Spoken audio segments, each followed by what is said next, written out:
多啲撥資源同埋場地俾佢哋推廣呢項嘅運動。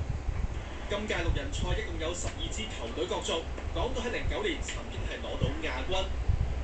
因為未能夠通過藥檢，喺舊年8月起被罰禁賽2年嘅香港前羽毛球代表周密提出新證據啊！而家正係有新人嘅周密喺停賽期間，將頭髮樣本送到科技大學檢驗，證實禁藥克倫特羅嘅含量係極低，濃度根本就唔足以用嚟提升表現。佢又估計係進食咗受污染嘅豬肉所引致，會將專家報告提交世界羽毛球聯會上訴，希望還自己一個清白。轉睇下足球啊！英格蘭聯賽杯嘅16強，曼城嘅延續強勢，佢哋作客5-2擊敗狼隊。同作客大勝曼聯6-1相比，曼城換晒全部11個正選，真係咁有信心。透過18分鐘失波，俾狼隊嘅米利查斯射入。曼城真係有信心㗎，雖然話係派副選，仲有控個波落嚟嘅迪斯高同埋起腳嘅亞當莊臣。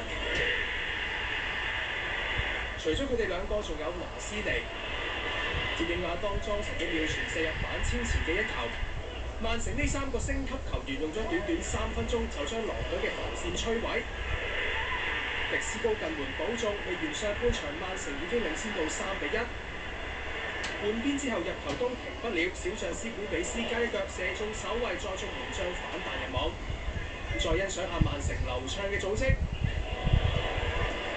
由迪斯高